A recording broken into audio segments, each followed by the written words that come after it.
Right. Paizo Adventure Paths. Oh. Paizo have been doing... well, they've been doing Adventure Paths for a long time. I mean, how many Adventure Paths do you think Paizo have made in total? I wouldn't even hazard to guess. Because how long has Paizo Pathfinder been running? Like how many years? 20 years-ish, give or take. Okay. And they're definitely doing a few a year. So I'm guessing it's like 100, more than 100. Mm-hmm. You're correct. It is more than 100. Yeah. Hooray. Well, I was going to probably between, I'd say 200. Yeah, 222. 222 Adventure Paths. That's many. That's very significant number. That's hours of gaming. So if you Yeah. hadn't touched that, which I haven't, and we're like, I'm going to get into this, you're sorted for many years to come. Yeah. I mean, Paizo basically mastered that. It was basically a softcover book a month. There'd be 6 issues per adventure path, and it would just come out like on a conveyor belt. They'd just be coming out, and you'd have a subscription to them normally. Mm-hmm. Yeah. And what was quite clever back in the day, of course, Paizo was making Dragon and Dungeon magazines for Wizards of the Coast, official D&D magazines. And when they those magazines got closed down by Wizards of the Coast, and Paizo were like, "Oh no, what are we going to do now?" Because that was our biggest breadwinner. And like the Pathfinder role-playing game didn't even exist. This was for 3E D&D at the time, and the first Adventure Paths, Pathfinder Adventure Paths, were 3E Adventure Paths, not Pathfinder Adventure Paths. Pathfinder was just the branding of the thing, but they kept the subscriptions, Nice. which was very nice for them. I don't know how they managed to get away with that, but they managed to keep the entire customer base of Dragon and Dungeon magazine. Obviously, they had to get people to sort of re-opt in, because you couldn't just suddenly stop sending them Dragon magazine and say, "Oh, now you're buying Adventure Paths." But they had all those subscribers who they basically contacted, and we're talking tens and tens of thousands of subscribers, basically went to them, "Look, do you want to just transfer your subscription over to this?" And large numbers of them went, "Yeah, why not? Give it a try." Yeah. We liked Dragon magazine. Presumably, you can keep on doing a good quality thing, and they delivered. So Yeah.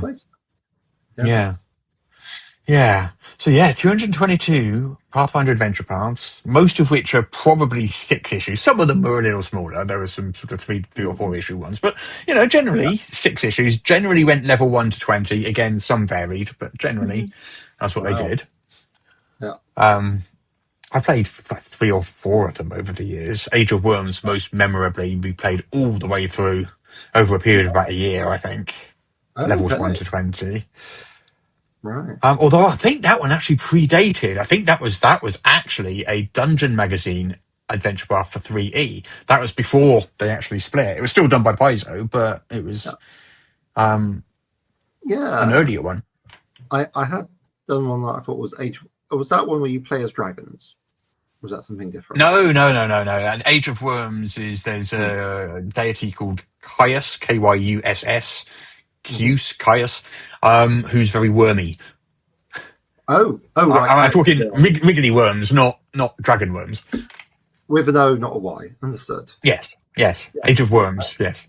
Not worms, worms. Worms, yeah.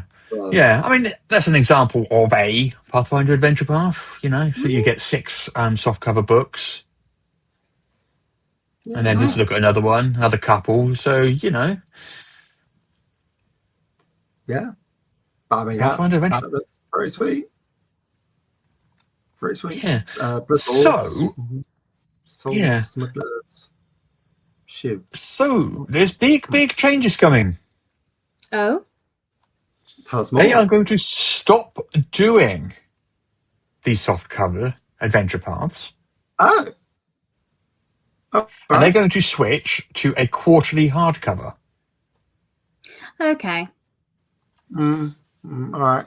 I see. Like, that does sort of make sense, because it's going to save a lot of money on printing. Yeah, I mean, it's going to be 256 pages, each one, quarterly.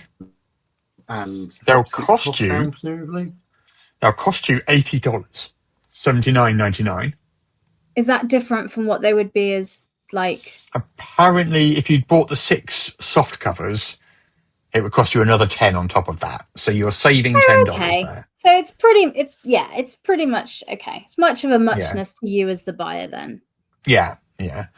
I think it's not quite as many pages, but Paizo has said that doesn't but matter page because a count lot of the would be. adventure paths had repeated information, which they don't need to do in a hardcover.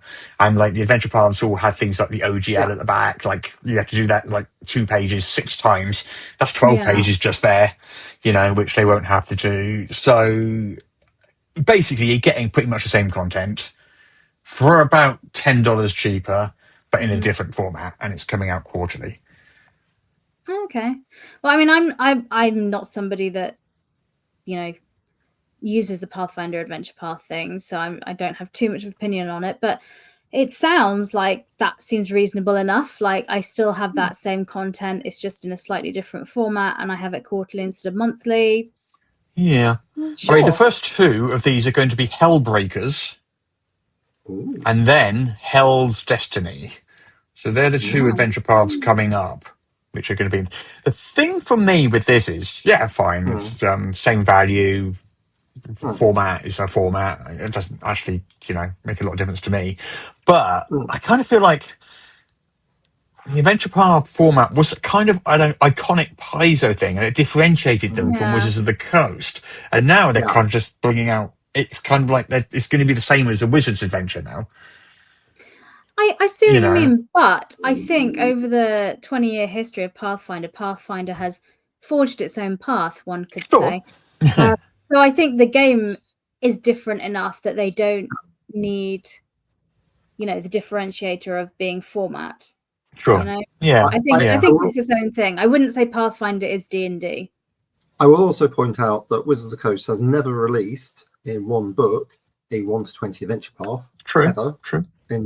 Sorry, let me rephrase. In 5th edition, Wizards of the Coast under Hasbro has never released a 1 to 20. It's released a couple of books. If you went with Dragon Heist Waterdeep, whatever it's called, and then bunged in Dungeons of the Mad Mage, you could argue that is a 1 to 20, except when I looked at my copy of Dungeons of the Mad Mage, the final adventure is you just hop from basically 16 to 20 in a wanna. Right. Like just a single adventure. So that must be overwhelming as a player as well, because when you're at higher levels, you need a bit of time with your new level to figure out your new toys that you've got. Whereas going from 16 to 20, I imagine you've got many toys and you're like, how do these all work together? Power overwhelming is a great answer to everything. So I mean, the highest level 9 spells, like just tons of stuff. So many resources, so much power, and that's not highest I've gone is 15. That's the highest, and we were fighting gods at that point. So I mean, that sort of level is like, gods. I mean, that was the level of threat that we needed, because we walk up into town and it's like, yeah, sure. Who's going to fight us? What I'm interested in, are they going to continue? I don't know, with the subscription. What's going to happen to your subscription? I mean, it's a powerful model. I mean, like the downsides, I would say maybe are that because you're not receiving it on a monthly basis, your prep time to get stuff ready is less. So that does reduce it, and you have to do more reading and so forth.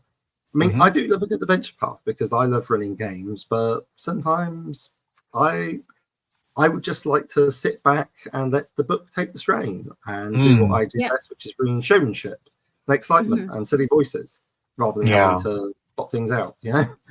Absolutely. Yeah, I'm looking at their announcement. I'm not seeing, unless I'm missing it, I'm not seeing any sort of mention of what happens subscription-wise there. The standard hardcovers will have a price of $79.99, which they say, which is less than the $89.97 that you paid for the softcovers. Plus your shipping goes down as well, obviously, because you're not paying shipping multiple times. Yeah, you're probably saving the thick end of like $40-50. So again, it's a little bit sad that we're losing this iconic model, but I guess it does such a thing. I mean, maybe a way to think of it would be like, comics, instead of buying like one of the the zine issues. Yeah, you just got the compilation edition nowadays. So yeah, I only buy the compilations of the comics that I like, because I just prefer getting the annuals, and that's pretty much what I do nice too. on my shelf. So same. So, don't feel like vice versa, where maybe we just don't have that same excitement. But it's a move. It will save people money. So and they are not stopping it; they're keeping going. So that's good. Yeah. I mean, certainly. And Pathfinder is basically known for its adventures. They're famous for it. They built their reputation, their entire company based on this. So well, they do solid adventure path. Yeah, no, that's what I've heard. I mean, what was that one we played? The Extinction Curse or something? Yeah. That was right. We played one with a circus. Yes. Al was running it. Yeah, it was fine. Yeah. I can't remember. Lost track at some point. Anyway. Right then. So next,